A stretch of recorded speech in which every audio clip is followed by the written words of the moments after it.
السلام علیکم پیارے بچوں، آج میں آپ کو زینب کی کہانی سناؤں گی۔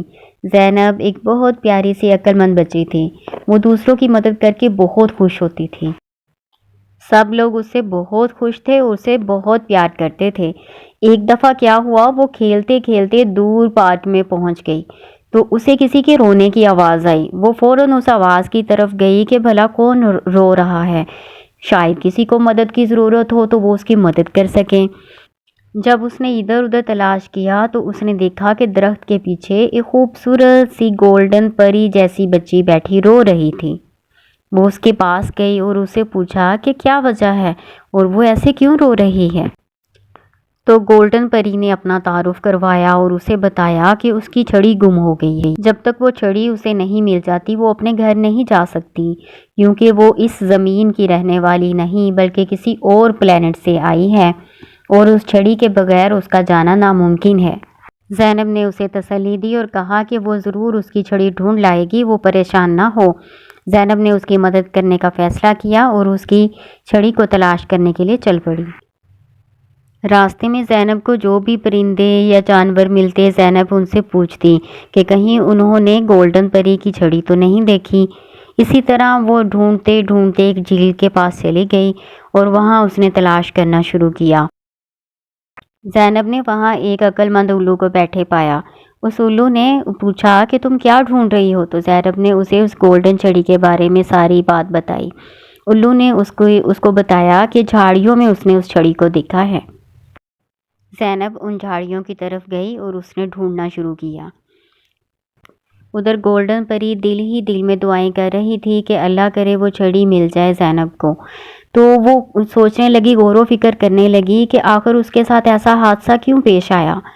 وہ پہلے بچپن میں بھی تو ادھر آتی رہی ہے، چھوٹے ہوتے بھی وہ دنیا میں سیر کرنے کے لیے آیا کرتی تھی، پھولوں کی، ندیوں کی، خوبصورت جانوروں سے مل کے دوستی کیا کرتی تھی، لیکن تب تو اسے ایسا کوئی واقعہ پیش نہیں آیا۔ تو آج کیا ہو گیا؟ اچانک اسے خیال آیا کہ آج وہ گھر سے نکلتے ہوئے دعا پڑھ کے نہیں نکلی تھی۔ گولڈن پری کو یہ دعا اس کی ماما نے سکھائی تھی اور اس کو بتایا تھا کہ اگر ہم دعا پڑھ کر گھر سے نکلے نا تو شیاطین ہمارے پیچھے نہیں لگ سکتے۔ شیاطین اگر ہمارے ساتھ لگ جائیں تو پھر وہ کیا کرتے ہیں، ہمیں راستہ بھلا دیتے ہیں، ہمارے کام خراب کر دیتے ہیں، ہم سے الٹے سیدھے کام کروا دیتے ہیں جو ہمارے لیے نقصان کا باعث ہوتے ہیں۔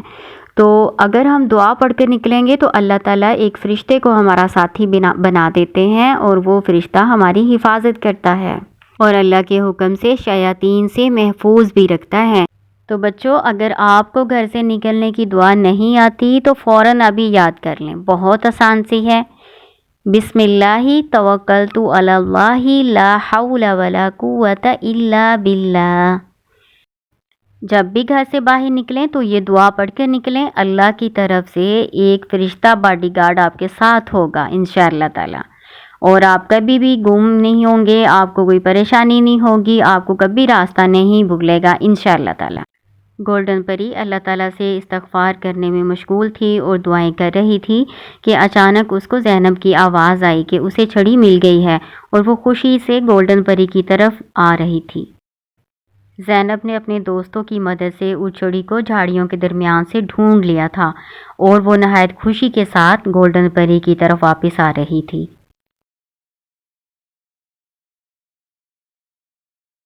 گولڈن پری زینب کو آتا دیکھ کر بہت خوش ہوئی۔ اس نے اللہ کا شکر ادا کیا اور اللہ سے وعدہ کیا کہ آئندہ کبھی دعا پڑھے بغیر گھر سے نہیں نکلے گی۔ زینب نے خوشی خوشی وہ گولڈن چھڑی گولڈن پری کو دے دی۔ گولڈن پری چھڑی لے کر بہت خوش ہوئی، اسے اس بات کی خوشی تھی کہ وہ اپنے گھر جا سکے گی۔ اس نے زینب کا بہت شکریہ ادا کیا، اسے بہت سی دعائیں دیں اور جاتے ہوئے اسے اپنے پلینٹ پر آنے کی دعوت بھی دی کہ وہ ان کے پلینٹ پر آئے اور سیر کرے اور ان کی عجائبات کو دیکھے، اسے بہت اچھا لگے گا۔ زینب نے اس کی دعوت کو قبول کیا اور اسے وعدہ کیا کہ وہ ضرور ان کے پلینٹ پہ جائے گی اور وہاں کی دنیا کی سیر کرے گی۔ دونوں نے کچھ دیر بیٹھ کر باتیں کی اور اس کے بعد گولڈن پری اپنے گھر کو روانہ ہو گئی۔ لیکن اس دفعہ گولڈن پری کے ساتھ اس زمین کی خوبصورت یادوں کے ساتھ ساتھ زینب کی دوستی کی یاد بھی تھی جو ہمیشہ اس کے دل میں رہے گی۔